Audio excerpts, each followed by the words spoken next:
right, good Wednesday morning, Quad Cities. It is Wednesday, the 29th of July.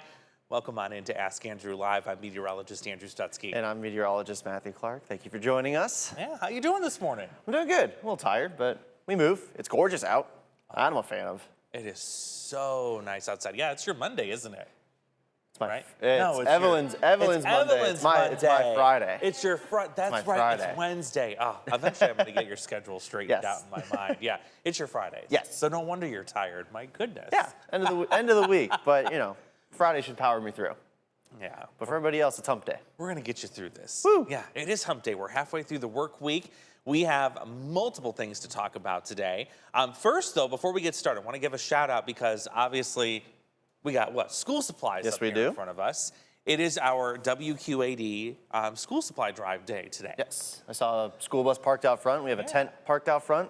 Stop on by, drop off any school supplies from now until I think it's 6 o'clock this evening. 6 this evening. And I think you could still come by beyond that. Yeah. I think we have a drop-off box somewhere.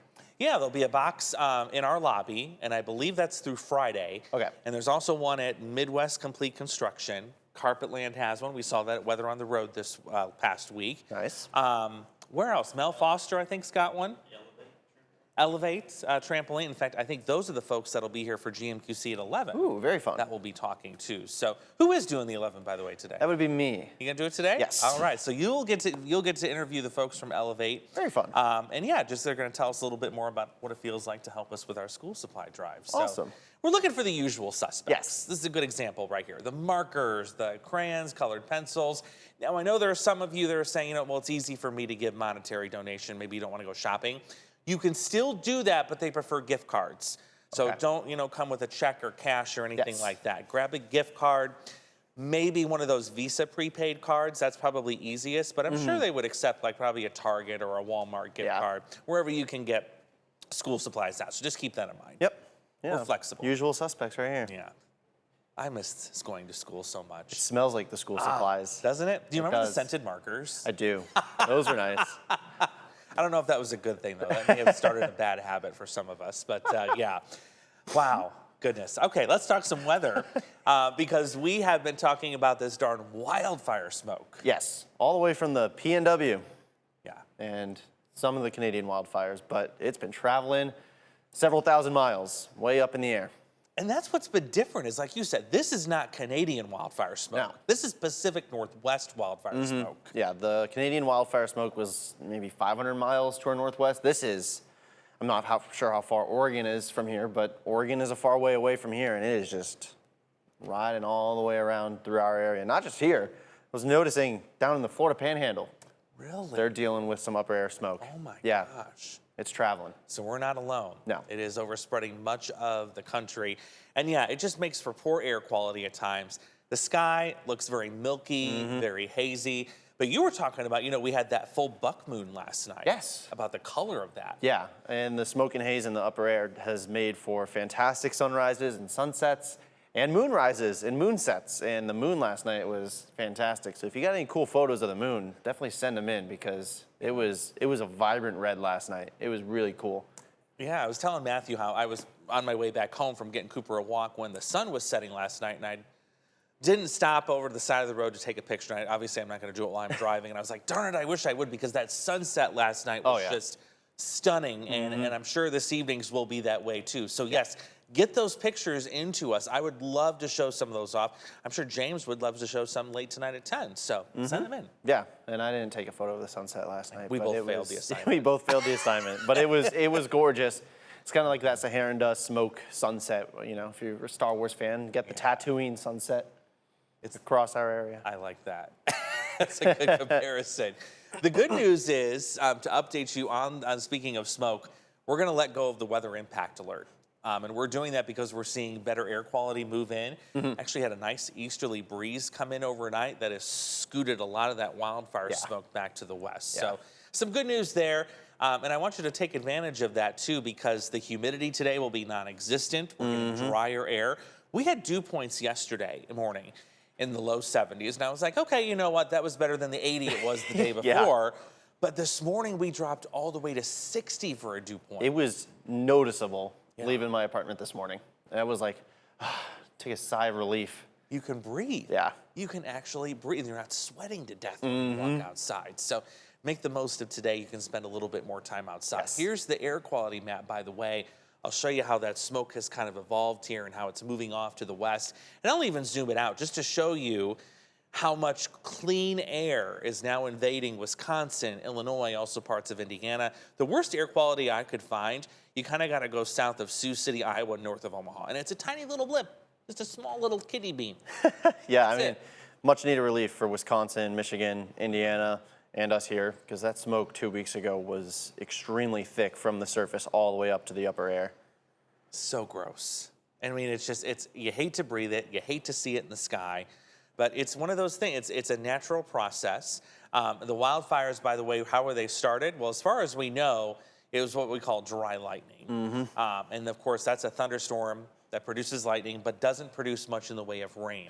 That's problematic. So these are the active fires. I will give you a little kind of an asterisk on this map. These icons, it shows like there's a fire south of the Quad Cities and one in southeast Iowa. It's based off of satellite data, and sometimes those satellites can misconstrue a hot spot for like hot surface pavement, things like that. So we don't have any active fires here, and there's not any in southern Wisconsin to my knowledge either. But we do have all of those fires going on in Oregon, and you can see if you follow the smoke trail, it goes right along the jet stream, which is along the U.S.-Canadian border, and pushes that smoke right into our region. Yeah.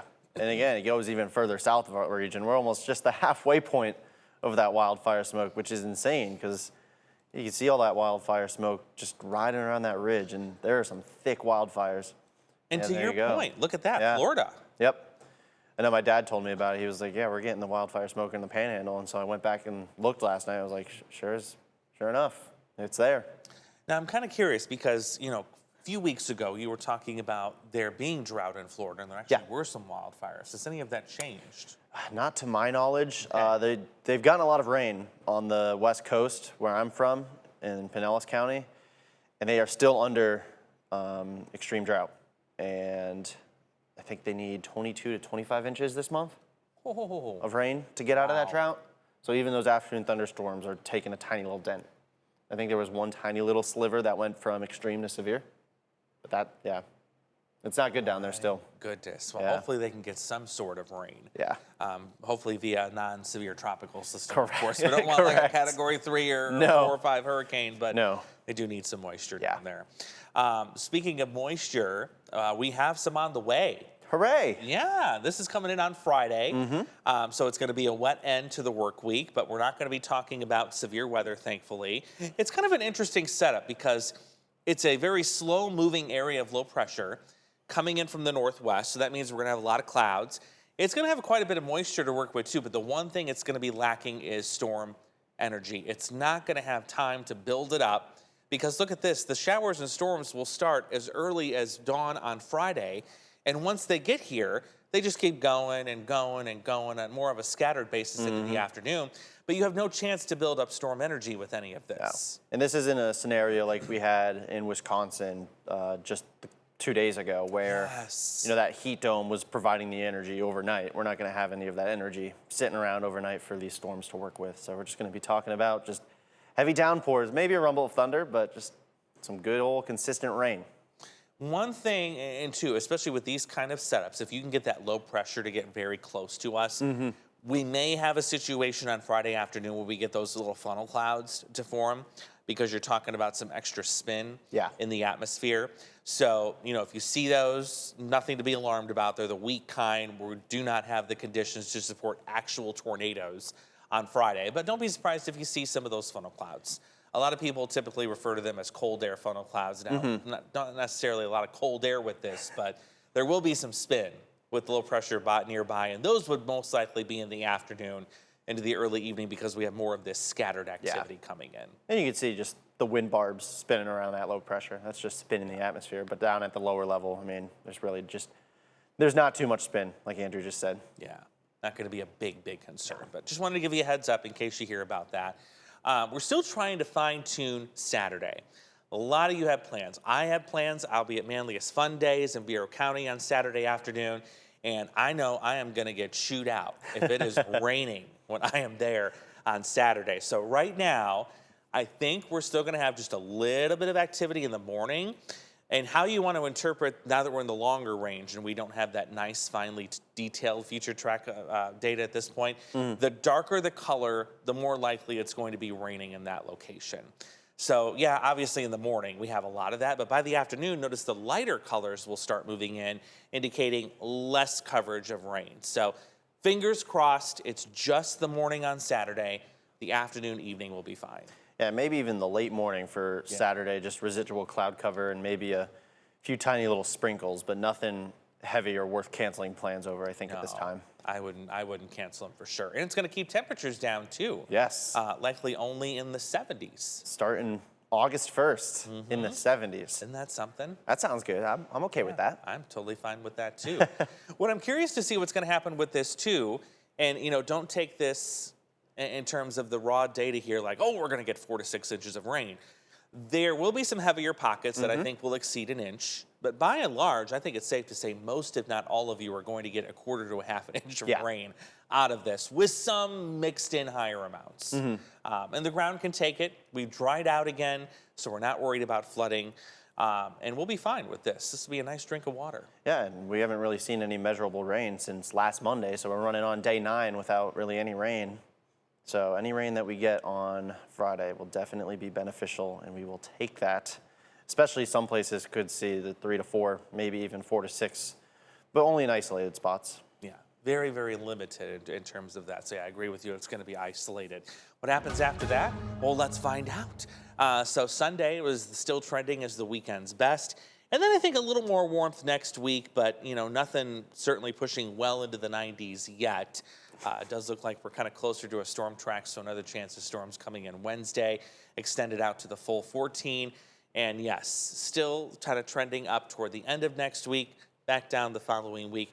I think it's after week number 2. I've been looking way out there. I see a huge surge of heat coming our way. And it happens like this every year, Matthew. It's like clockwork. As soon as those kids get back in school, oh no, that temperature soars. You don't want to go to recess. We're going to do it again. You don't want to go to recess during that time. No.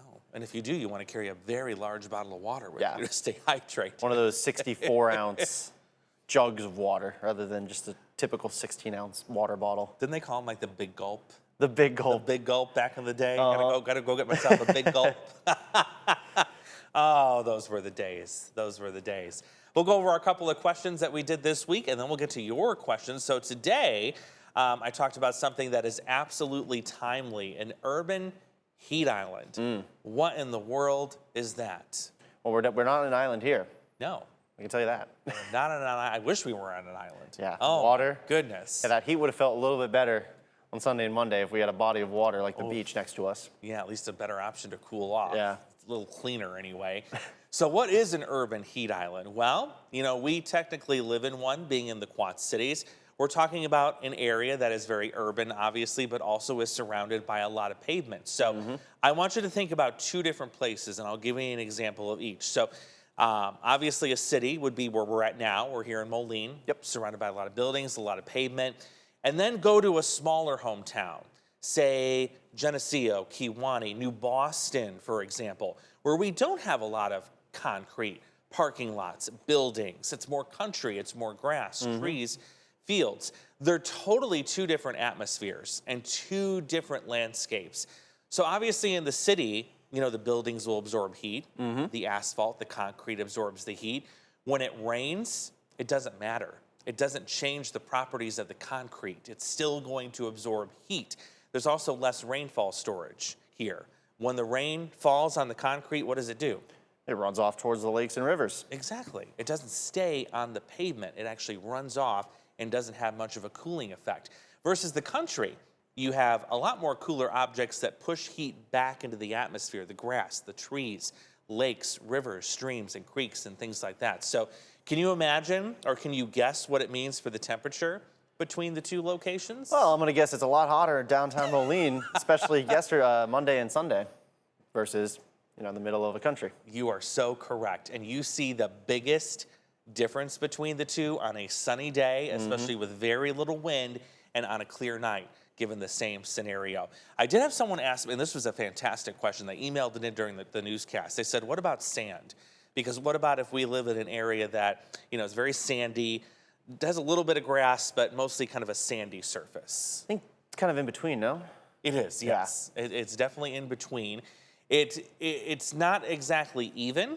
It kind of leans a little bit more heat storage. Yeah. Just because it's not a living object that can, evapotranspirate that water into the air.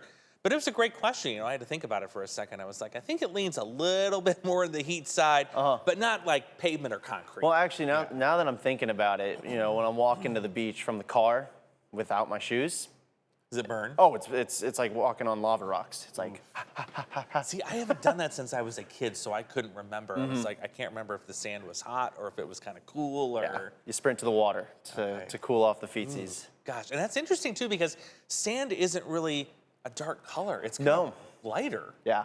We do have kind of the darker orangish colors on the east coast of Florida, but I mean, it's that really white, fluffy sand on the west coast. Yeah. And yeah, you would think it just kind of spits the heat and radiation right back, kind of reflects off that surface, but it absorbs some heat and you can feel it on your feet. Very interesting. See, I'm always learning something new from Yeah. this guy. Let me tell you. What else did I want to bring up here? I'm trying to remember what I talked about. Oh, that's what I talked about on Monday. Was why the air quality seems to be at its lowest in the morning versus during the day. So here's another little tidbit for you. We talk about this mixed layer that develops during the day. That's just a fancy term for the air is in motion. It's mixing up. We're not limiting one temperature profile to one section of the air. Everything is churning. So it's like you're making cookies. You've got that mixer, you've got that blending going on, trying to get everything blended nicely. That doesn't happen at night because we lose the sun. It's the sun that powers that mixing motion during the day. So what happens is we get what's called this stable layer that will start to sink toward the ground. It actually takes whatever smoke may be in that mixed layer during the day, compresses it, makes it even more concentrated near the ground, which is why we have the worst air quality typically in the morning versus later in the day. Yeah. Does that make sense? That does make sense. Yeah. I remember learning about this in college. Yeah. Another word for it is inversion, that nocturnal stable layer. We call it an inversion because it essentially acts like a lid. Traps all of that near the ground, and it just makes for yucky air quality for us. And this is normal. This happens almost every single morning. Yeah. Unless you got a front coming in, that's about the only exception. That inversion, that happens almost every day. Yeah, you need an external force to really break that lid. Yeah. And that external force is the sun Yeah. in the afternoon. And yeah, that's why we don't really have any smoke in our air right now. That's why we're getting that nice dry breeze from the east, and it's making for a fantastic morning. It is so helpful. Yeah. So helpful. And now we've got just enough time for your questions. And I think we had a good one right off the bat, I Yeah, saw. we got a good one right off the bat, and it relates to a cap or an inversion. And it says, and Chris Bishop asks, how can you tell on a sounding if the cap breaks or not? Can you show a graphic as an example? Thank you, Andrew. So I wish we had a graph that we could show of this, but you can't really on a sounding per se see the cap breaking. Really, the only thing we can measure that on a sounding is something called SIN, and that's convective inhibition. The higher that value, the more likely convection or thunderstorm activity is to be suppressed. The lower that number, the more easily you're going to get what we call an air parcel or a molecule to rise and start developing thunderstorms if the conditions are right. But unfortunately, there's no way to look at that weather balloon data like a sounding and say, oh, you can see this little notch here showing that, oh, the cap is breaking. And I mean, you could definitely see the cap on those soundings. Oh, yeah. There was a really prominent one on Monday. I mean, that thing was just level. Thank goodness. Yeah. Because we saw what happened, unfortunately, to the north. I mean, that was incredible in Appleton and elsewhere. So we're thankful the cap held here. And yeah, Tyler said, I heard one tornado that was reported up in Wisconsin was an EF3, and it was rated an EF3. It was a very short-lived EF3, but the conditions came together in a very short amount of time, and it spit out a wedge. It was 1,500 yards across. Yep. So pretty wide tornado. And thankfully, Lake Winnebago? Is that the lake up there? Yeah, Lake Winnebago definitely helps kind of tear that storm apart as it moved over water. Otherwise, it could have been bad for the southeastern side of that lake. And it had quite the debate to start because initially the preliminary rating was EF2, and then they went back later and revised it to an EF3, the National Weather Service did. And if you look at that damage, I mean, some of the houses were off the foundation, Yeah. or gone completely. And that right away tells you, yeah, probably more the EF3 as opposed to the EF2. Yeah, and I've seen a few photos that could argue maybe even EF4. Even stronger, Yeah, I've seen a few tree debark photos. I mean, it looks like an EF4 tornado went through that tree. And it's remarkable. Nobody was killed. Nobody. Don't know the number of injuries yet. I haven't seen anywhere that's posted that, but I know so far no deaths. I know, It's incredible. not from that tornado. I did hear of one. It was a 29-year-old man got was struck there by one? lightning. Really? Yeah, Oh my god. not from the tornado So storm, not from the tornado itself. but a bolt of lightning. That goes to show it doesn't need to be a tornado. It doesn't need to be a severe thunderstorm. That's a valid point. If a thunderstorm is spitting out lightning, it can still be dangerous. That's crazy. That's why Yeah. when thunder roars, go indoors. And go inside. No, don't stay outside. Yeah. We'll go to another question from Chris. When dew point, a different Chris, Chris S.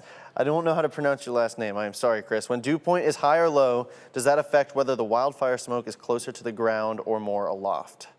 So if you have a very high concentration of moisture, and this is kind of deceiving, and this threw me for a loop when I was doing, weather school, when I was first doing college. I always had in my mind that higher moisture levels meant the air was thicker, because we always talk about it's the air you can wear. Oh my gosh, the air just feels so heavy, it feels so thick. Believe it or not, the more moisture the air has, the actual less density it has, so it's thinner. Yeah. It's totally opposite.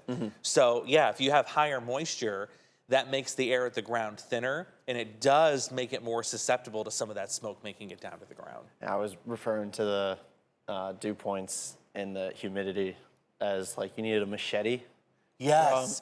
from Indiana Jones to just cut through it as you were walking.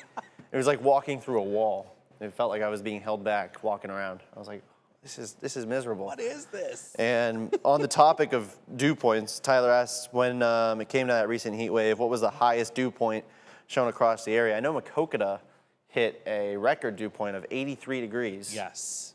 I don't know if that was the highest, though. I don't think it was the high. I think the highest was somewhere up near in southern Minnesota. Now, for our region, and our local region, I'm not sure. I know my house got up to 86, and it was ridiculous. But it was high for sure. I don't think we broke any records outside of that one. I did see that, but yeah, other than that, it was just terrible. Our typical summertime dew point in Florida is like 72, 73. Yeah. And I've never felt a humidity like that before. I seriously have not. Yeah. You guys were not lying when you said the corn sweat is a real thing. Yeah. Oh, yeah. And I was telling James, I'm like, I think I could go the rest of my life without feeling that and be happy. Yeah. I mean, I voluntarily will go into a sauna occasionally, but I don't want to go into a sauna every single day when I'm walking to and from my car. At least you have a control, a knob to Yeah. turn it up and down. But yeah, not out there. Mm-mm. Let's see. We kind of went over that, but we'll go some jokes from Riley. Why did the Sure. sun go to school? Right on the topic of our school supply drive. Why did the sun go to school? To get brighter? Yes. Yes. There you go. That's only the second one that I think I've gotten since we started doing this. But now there's a follow-up. Why did the thermometer go to college? Why did the thermometer to be cooler? No? To get a degree. Oh, to get it. Oh, that's cute. That's cute. I like that. Oh, this one. What do you call an old snowman? An old snowman? Water. That's not where my mind was going, but okay, we'll work with that. And then Riley asked a question, why does a hailstone have layers like an onion? This one's kind of easy to explain without a graphic. Yeah. There's ice crystals thousands of feet above the air. It's freezing up in the upper air. And when there's a strong storm updraft, that hailstone gets thrown right back up and it kind of attaches those tiny little ice molecules and it goes through the cycle until it gets heavy enough and then falls to the ground. Well done. That's A+. A+. Hooray. I wish I had a sticker to give you. Now I get a degree from the thermometer that went to college.